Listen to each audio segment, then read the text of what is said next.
நான் கூறுவதை பக்தர்கள் கூறுகிறார்கள். கோவிந்தா கோவிந்தா அந்த புண்ணவாய ஆகாயத்துள் ஒல்லிவாயா கோஷித்து கோஷித்து கோஷித்து இந்த அண்டத்தையும் பிண்டத்தையும் அளந்தவனே ரகுராமா கோவிந்தா அந்த ஏழு மலை மேல தங்கியிருக்கிற கோஷித்து கோஷித்து கோஷித்து ஏழு மலையிலே தங்கியவா கோவிந்தா பண்டிகாரத்துக்கு கோஷித்து கோஷித்து கோஷித்து நந்தன் மகனே ரகுராமா கோவிந்தா பச்சாபத்தியார் கோஷித்து கோஷித்து கோஷித்து பட்டத்திரி மேடையிலே பரந்தாமா கோவிந்தா அட சீமான புட்டிவாயா கோஷித்து கோஷித்து கோஷித்து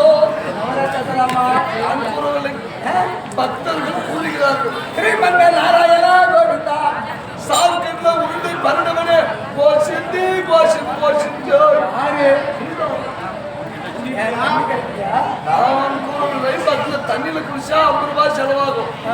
ஷாம்பு வாங்கணும், சோப்பு வாங்கணும், சீட்டா வாங்கணும். சரி சாக்குல குளிச்சா அதெல்லாம் தேவையில்லை. எல்லாமே அதுல கலந்து வந்துடும். அந்த தாகரத்திலே தியானம் செய்தவா கோவிந்தா அல்லவா உங்களை வெல்ல என்னால் முடியாது. உங்கள் பாதத்திற்கு அநேக கோயிலும் ஸ்ரீ நாராயண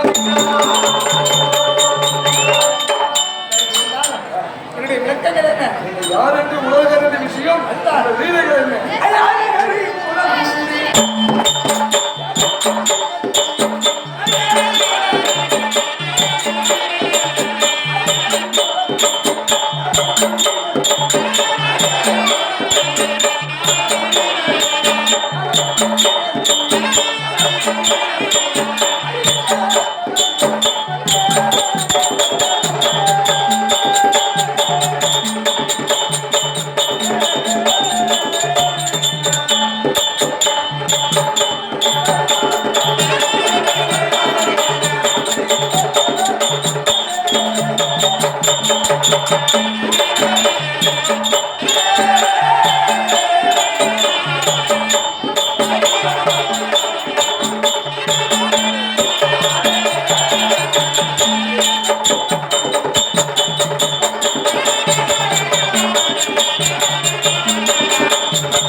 அதாவது மகாபாரத போர் ஆரம்பமானது 17 நாள் சண்டை முடித்தது.